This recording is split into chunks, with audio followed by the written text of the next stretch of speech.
The courageous press. It is not often that journalists get some applause for what they do. But it happens. Consider this observation from the Poynter Institute, a Florida-based nonprofit that monitors the news media, recognizes responsible coverage and champions freedom of expression.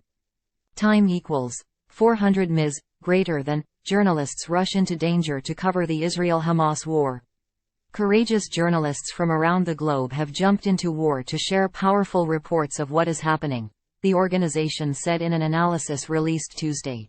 The most powerful reports in the past day have come from reporters who are in the danger zone, forced to take cover with explosions all around them. These aren't reporters who are a mile or two from the explosions. We're talking about buildings being hit from just up the street, or less than a block away, wrote Poynter's senior media writer Tom Jones and managing editor Ron LaForme.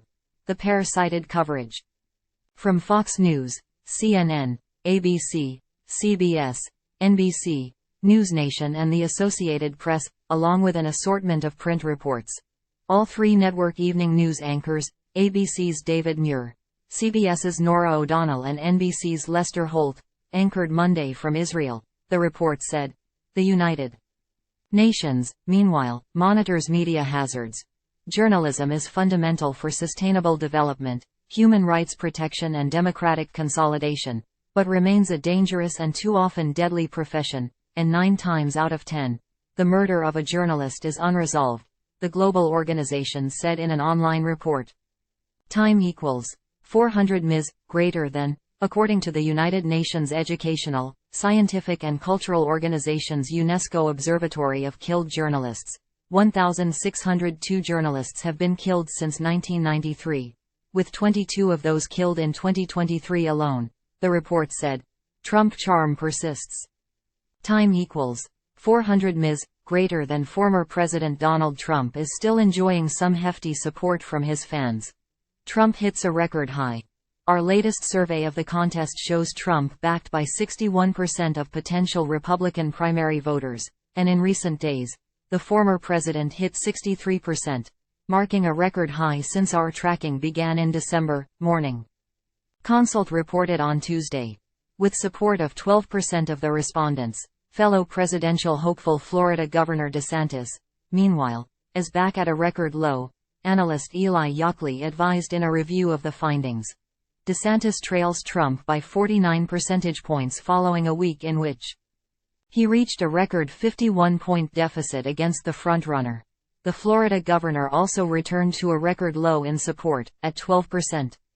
This gives him only a 3 percentage point lead over Vivek Ramaswamy, whom roughly 1 in 5 potential primary voters say is their second choice, Morning Consult said.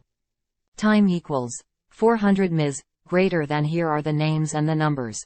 Mr. Trump, 51% support. Mr. DeSantis, 12%. Vivek Ramaswamy, 9%.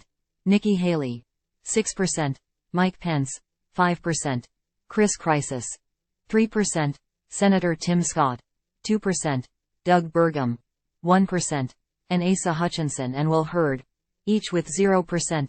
The Morning Consult survey of 3,636 potential Republican primary voters was conducted October 6 to 8. Robert Kennedy talks family. Political heritage within a family is a powerful and complicated thing.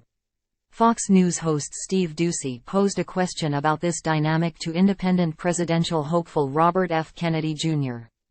Time equals 400 ms. Greater than. You announced Monday in Philadelphia that you're going to run for president as an independent. You're from one of the most famous Democratic families of all time. How big a step was it to say, sorry family, I'm going to have to take a step away? Mr. Doocy asked the candidate. It was very painful for me, he replied. I was raised in the Democratic Party. My father and my uncles were the leaders of the party. Our relationship with the Democratic Party goes back generations. My great-grandfather, Honey Fitz, was the first Irish Catholic there in Boston. My other great-grandfather, Patrick Kennedy, was a ward boss with a Democratic Party in Boston, Mr. Kennedy explained. So leaving the party of my family is very, very difficult for me.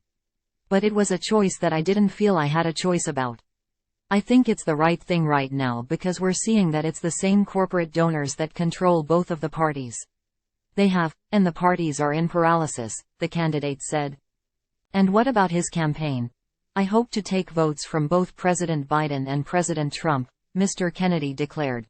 The Kennedy itinerary, the aforementioned Robert Kennedy, is now hitting the road. During the month of October, he will visit Texas, Florida, Georgia, North Carolina, Tennessee, Kentucky, Ohio, Wisconsin, Minneapolis, and Arizona. This according to an itinerary his campaign shared with Inside the Beltway. He will share with voters his vision of what becomes possible outside of traditional partisan politics, the campaign said in a written statement. He did not have many complimentary things to say about the Republican and Democratic parties, by the way.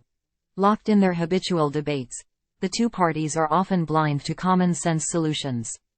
This formula has left them barely able to govern, he said upon announcing his plans on Monday, his speech delivered from the lawn of Independence Hall in Philadelphia.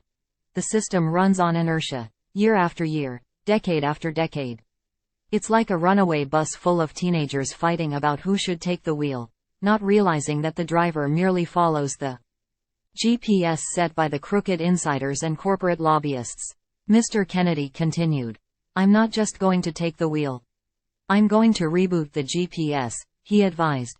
Poll du jour: 74% of U.S. adults would be more likely to support a presidential candidate who supports increasing police funding to fight crime.